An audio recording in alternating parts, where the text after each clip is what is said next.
The Chennai Shopping Mall Shravana Sambaram KG sale Nakshi Jewelry Mela flat 50% off. లేదా పుష్ప ఉంది పట్టింది. అసలు first song ఇంత ట్రెండీ సాంగ్ ఇలా చించేశారు అసలు కదా. నిజంగా ఎంత హ్యాపీ ఉందంటే డీలో కంటెస్టెంట్ గా చూసాం. నిజంగా అది కష్టపడి లేచి పడి లేచి డే అండ్ నైట్ వర్క్ ఆ స్టేజ్ మీద ప్రాక్టీస్ చేసి పర్ఫార్మెన్స్ చేసి ఆ కష్టం అంతా ఈక్వల్ టు ఈ రిజల్ట్ ఏమో. ఇంకా చేయాలి మంచిగా మనస్ఫూర్తిగా. బట్ అక్కడ ప్రతిసారి పర్ఫామ్ చేసేటప్పుడు విన్ అవడానికి అని చెప్పే చేస్తాం. So I have done many season. So ఇక్కడ కూడా అంతే, ఏ సాంగ్ చేసినా బాగా రావాలి and end of the day అందరికి నచ్చాలి అని అంతే. సో ప్రాపర్ ఎక్కడ? ప్రాపర్ భద్రాచలం దగ్గర మనుగూరు. భద్రాచలం. అమ్మ వాళ్ళంతా అక్కడే ఉంటారు. సో మమ్మీ అంటే చాలా ఇష్టం. చాలా ఎంత ఇష్టం అంటే ఇంకా చిన్న బాబులాగా మమ్మీ చెంకలో కూర్చుంటున్నారు. అంటే జ్వరం వచ్చిన ఆమెతోటే పడుకుంటా, జ్వరం వచ్చిన ఆమె తీసుకెళ్తారు. ఏం ఆనందం వచ్చింది కాబట్టి కొంచెం it's a best moment for me. నేను మా మమ్మీతో జూనియర్ ఫిలిం చూసా. ఫస్ట్ సాంగ్ 2 songs మమ్మీ చూసారు. షూటింగ్ కూడా తీసుకెళ్ళినట్టున్నారు కదా మమ్మీని. వచ్చారు. సో అంతా హైదరాబాద్ లోనే జరిగిందా? హైదరాబాద్. సో అసలు ఫస్ట్ అంటే చిన్నప్పుడు అంటే ఎంత వరకు చదువుకున్నారు? ఫ్యామిలీ బ్యాక్గ్రౌండ్ ఏంటి? ఎంతమంది బ్రదర్స్? ఫాదర్ ఏం చేస్తుంటారు? సిబ్లింగ్స్ ఇద్దరు మ్యామ్, అక్క అన్నయ్య. అండ్ నేను లాస్ట్ నా తర్వాత. అండ్ డాడ్ వాళ్ళు వచ్చేసి ఫ్లవర్ షాప్ ఉండేది డాడీ వాళ్ళకి. డాడీ రీసెంట్ గా ఒక 3 years బ్యాక్ ఎక్స్పైర్ అయ్యారు అనమాట. అండ్ మమ్మీ ఇప్పుడు వచ్చిన తర్వాత నాతో పాటే ఉంటున్నారు. అండ్ ఇప్పుడు రీసెంట్ గా ఒక మూవీ రిలీజ్ అయిన తర్వాత ఒక 1 week తర్వాత వెళ్ళారు. సో అక్కడ ఇక్కడ మా పిల్లల్ని చూసుకోవడం, అన్నయ్య వాళ్ళకి అందరికి కిడ్స్. నేను చదువుకుంది 10th మ్యామ్. 10th అయిపోయిన తర్వాత హైదరాబాద్ వచ్చేసా. 10th తర్వాత చాలా చిన్న అబ్బాయి అయితే. చాలా 20 ఆ టైంలో వచ్చాను అనమాట. 2011 వచ్చా. సో డి జర్నీ ఎలా స్టార్ట్ అయింది? ఆడిషన్ ప్రాసెస్ ఎలా అయింది? ఏ సీజన్ నుంచి the journey start? The junior 6 అని చెప్పి జరిగేది మ్యామ్. D6 అప్పుడు జూనియర్స్ లో కిడ్స్ నాకు తెలిసి లాసియా గారు అండ్ రవి గారు ఆ టైంలో క్యాట్ సార్ అని చెప్పేసి ఆయన దగ్గర గ్రూప్ డాన్సర్ గా చేసేవాడిని. నేను దాని తర్వాత నెక్స్ట్ సీజన్ కి అసిస్టెంట్ గా చేసి D9 I was contestant. Audition ఇమ్మన్నారు. అప్పుడు డైరెక్టర్స్ ఉండేవాళ్ళు, నితిన్ భరత్ గారు. సో వాళ్ళు చాలా ఎంకరేజ్ చేసి కంటెస్టెంట్ గా చేయరా, ట్రై చేయి, బాగుండిద్ది, బాగా డాన్స్ వేస్తావు అని చెప్పి. Then I become contestant. అదే ఆ సీజన్ లో గెలవలేదు అన్ఫార్చునేట్లీ. అండ్ మళ్ళీ 11 అప్పుడు వెళ్ళేసి నేను కొరియోగ్రాఫర్ గా ట్రై చేస్తాను అన్న. మీ పేరు, అమ్మాయి పేరు ఏంటి? రేవంత్ అండ్ సంగీత. రేవంత్ అండ్ నిజంగా అమ్మాయిని ఒక బార్బీ డాల్. నేను మీ డి ప్రోగ్రామ్ చాలా మంది డాన్సర్స్ కాస్త కొరియోగ్రాఫర్స్ ఇప్పటికి రాజు, సోమేష్, అభి, చిట్టి మాస్టర్ వీళ్ళందరితో నాకు మంచి జర్నీ ఉంటుంది. All good ma'am. అంటే నేను ఇప్పటికీ డీని మిస్ అవుతూనే ఉంటాను, ఎందుకంటే చాలా ఇయర్స్ బాండింగ్ ఉంది నాకు డి తోటి. D6 అంటే 15 వరకు చేశాను యాజ్ అ కొరియోగ్రాఫర్ గా. 5 seasons యాజ్ అ కొరియోగ్రాఫర్ గా. 5 seasons కి అన్నిట్లలో ఒక మంచిగానే చూసుకున్నారు. ఒక ఫ్యామిలీ వాళ్ళకి ఆదరించి ప్రతి సీజన్ లో అంత మంచి స్టేజ్ ఎవరికి దొరకదు త్వరగా. సో ప్రతి సీజన్ గెలవడానికి ట్రై చేసాం, బట్ అన్ఫార్చునేట్ గా ఏ సీజన్ గెలవలేదు. And I thought like okay, ఇంకా అది స్టాప్ చేసి బ్రెయిన్ కొంచెం షిఫ్ట్ చేద్దాం. అప్పటికే కొంచెం ఫిలిమ్స్లలో మాస్టర్ గారి దగ్గర, శేఖర్ మాస్టర్ దగ్గర బాగుండే, కొంచెం అసిస్టెంట్ గా, డాన్సర్ గా ఐ హ్యావ్ కొంచెం ఐడియా ఉంది. అండ్ రియాలిటీ షో ఎక్స్పీరియన్స్ అనేది నాకు చాలా యూజ్ అవుతుంది మ్యామ్ ఫిలింకి వచ్చినప్పుడు. సో ఆ క్రౌడ్ ని హ్యాండిల్ చేయడం కానీ అండ్ ఎవ్రీథింగ్, క్రౌడ్ ని హ్యాండిల్ చేయడం కానీ, ప్రాపర్టీస్ అన్ని, అంటే విజన్ ఏదైతే చూస్తానో అది పక్కాగా నా కళ్ళ ముందు కనిపించేలా ప్లాన్ చేసుకుంటాను. ఓకే. సో ఎలా అనిపించింది అంటే లైక్ శేఖర్ మాస్టర్ దగ్గర అసిస్టెంట్ కొరియోగ్రఫీగా చేశారు అంటే, మనం ఎవరి దగ్గర అయితే వర్క్ నేర్చుకుంటామో కొన్ని పిక్ చేసుకుంటూ ఉంటాం క్వాలిటీస్ ని. అలా మీరు శేఖర్ మాస్టర్ దగ్గర అసిస్టెంట్ కొరియోగ్రఫీగా చేసేటప్పుడు మాస్టర్ దగ్గర నుంచి మీరు నేర్చుకొని అబ్జర్వ్ చేసిన థింగ్స్ ఏంటి పర్టికులర్? నాకు త్రూ అవుట్ జర్నీ ఏదైతే ఉందో it's almost 5 years journey sir తోటి. అదే చిన్నప్పుడంతా వాళ్ళని చూస్తే చాలు, ఫోటో దిగితే చాలు అనేది ఒక ఫీల్ ఉండేదన్నమాట. సో ఎప్పుడైతే సార్ వాళ్ళ దగ్గర పనిచేస్తున్నామో, సో వచ్చింది ఆపర్చునిటీ, ఇది ఖచ్చితంగా యూజ్ చేసుకోవాలని ప్రతిసారి డే అండ్ నైట్ వర్క్. అప్పుడు కంటిన్యూస్గా ఫిలిమ్స్ ఉండేవి చాలా.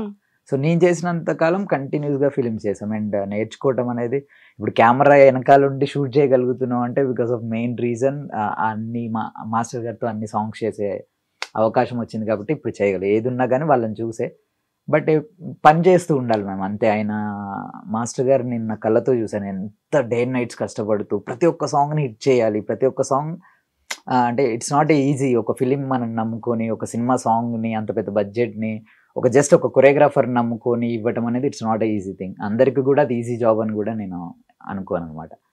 సో ఆయన దగ్గర నేర్చుకునేది అంటే ప్రతి పని బాగా చేయాలి అండ్ పని చేస్తూనే ఉండాలి. ఒక్కరోజు కూడా ఖాళీగా ఉండకూడదు, రిహార్సల్స్ చేయాలి అని అంతే అనేది చేస్తూ ఉంటారు. చాలా పెద్దది అవకాశం వచ్చుడు చాలా తక్కువ మనం ఎవరికైనా. సో అటువంటిది నాకు త్వరగా మాస్టర్ గారి దగ్గర డాన్సర్గా ఉండి అసిస్టెంట్గా చేసే అవకాశం వచ్చింది. అండ్ మేము కూడా కొన్ని ఇమేజెస్ చూసాం, శేఖర్ మాస్టర్ కాలికి సెట్లో దండం పెట్టడం కానివ్వచ్చు. అండ్ నిజంగా అంటే ఒక మాస్టర్కి కూడా స్టూడెంట్ అనేది తన గ్రోత్ వల్ల కూడా చాలా హ్యాపీగా ఫీల్ అవుతూ ఉంటారు కదా. అండ్ ఇప్పుడు కొరియోగ్రఫీగా ఫిలిమ్స్లోకి వెళ్ళాలి అంటే కార్డ్ ఉండాలి అంటారు కదా. I have the dancer card ma'am. ప్రీవియస్గా నాకు 2016లోనే I have dancer card. I have done many films as a side డాన్సర్గా. నేను చాలా ఫిలిమ్స్ చేశాను. తెలుసు, మీరు జూనియర్ ఎన్టీఆర్ గారి ఫిలింలో కూడా జూనియర్ ఎన్టీఆర్ సార్ది చేయలేదు ఇప్పటి వరకు అయితే. సార్ది చేయలేదు. Oh my god daddy song చేశాను, అల్లు అర్జున్ బన్నీ సార్ది, అండ్ నాగ చైతన్య సార్ది చేశాను. చాలా మూవీస్లో యాజ్ అ సైడ్ డాన్సర్గా వర్క్ చేశాను. సో ఆ ఎక్స్పీరియన్స్ నుంచి then I become choreographer. Super అండి. నిజంగా అంటే యాజ్ ఒక కొరియోగ్రాఫర్గా మెయిన్ ఉండాల్సిన క్వాలిటీస్ ఏంటంటారు? అంటే మీరు ఫస్ట్ ఒక ఫిలింకి ఇంత పెద్ద హిట్ సాంగ్కి మంచి ట్రెండీ యాక్ట్రెస్, అసలు శ్రీలీల గారు అనేది ఇప్పుడు తను చెయ్యని హీరో లేరు బేసిక్గా. ప్రతి ఒక్క బిగ్ హీరోస్తో కూడా తను వర్క్ చేశారు. సో తన డాన్స్లో మామూలు గ్రేస్ కాదు, అమ్మో అసలు ఆ బాడీలో స్ప్రింగ్ ఉందేమో అనిపిస్తూ ఉంటది కదా. సో అంత బాగా పర్ఫార్మెన్స్ చేస్తూ ఉంటారు ఆవిడ. సో అలాంటి ఆవిడకి ఒక ఇంత ఈ హిట్ సాంగ్ ఇవ్వడం అనేది కూడా చాలా గ్రేటెస్ట్ థింగ్ కదా. అంటే I'm very thankful for Kireeti sir and Leela ma'am అయితే. బికాజ్ మ్యామ్ వాళ్ళు చాలా చోట్ల చెప్పారు రీసెంట్గా జరిగిన ఇంటర్వ్యూస్లో కానీ, కిరీటి సార్ కానీ లీలా మ్యామ్ కానీ. ఐఎమ్ వెరీ నేను థ్యాంక్ యూ అంటే కూడా అది నాకు చాలా చిన్న వర్డ్ అనిపిస్తుంది. బికాస్ ఒక కొరియోగ్రాఫర్ మైండ్లో ఏదైనా ఉండొచ్చు, బికాస్ ఐఎమ్ డాన్సర్. నా డాన్స్ బాగుండాలి, నాకు డాన్స్ బాగా వేస్తే ఆడియన్స్ చూసి మెచ్చుకుంటారని.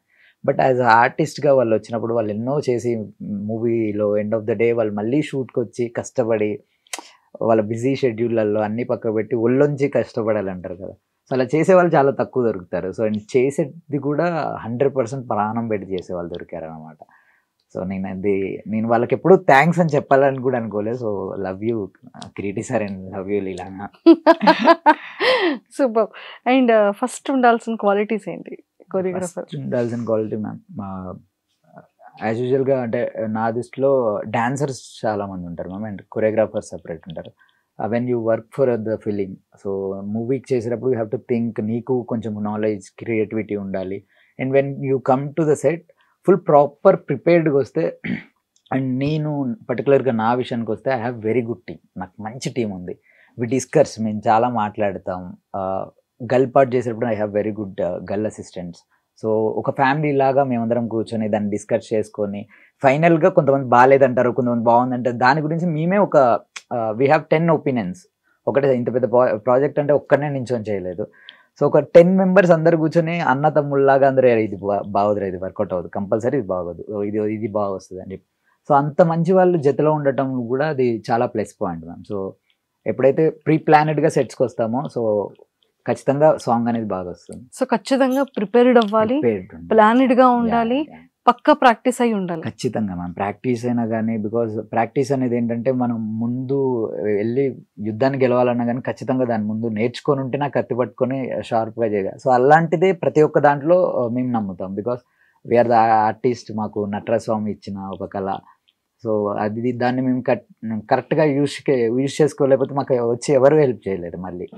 సో లక్కీగా ఐఎమ్ హియర్, నేను ఇక్కడ ఉన్నా. సో సినిమాలో పనిచేసేటప్పుడు ఒక్క డే కూడా, ఒక్క 1 hour కూడా చాలా important. Because we have call sheet 6 to 6 అని చాలా బిజీ ఉంటాయి. ఎంతో మంది కలిస్తే ఒక 24 క్రాఫ్ట్ కలిస్తే ఒక షూటింగ్ అనేది జరుగుద్ది. సో ఫస్ట్ డే ఆన్ సెట్స్కి వెళ్ళేటప్పుడు అసలు ఆ ఫీల్ ఎలా అనిపించింది?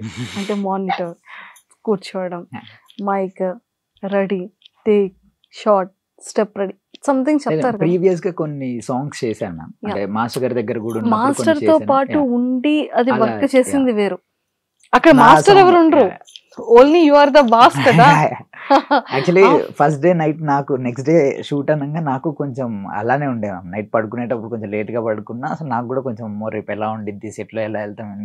ఇన్ని డేస్ నేను డాన్సర్ గా ఎంటర్ అయ్యా, and చాలా ఎక్కువ మంది డాన్సర్స్ ఉంటారు. సో అందుకని చెప్పేసి ఇలా కాదు అని చెప్పి మా అమ్మని తీసుకొని సెట్కి వెళ్ళిపోయా. సో హ్యాపీగా వెళ్ళింది, జస్ట్ దేవుడికి దండం పెట్టుకుని ఫ్లోర్లోకి వెళ్ళిన వరకు గుర్తుంది మ్యామ్. దాని తర్వాత అంతా డే అయిపోయింది, షూట్ బాగా జరిగింది, వచ్చేసాం, పడుకున్న హ్యాపీగా.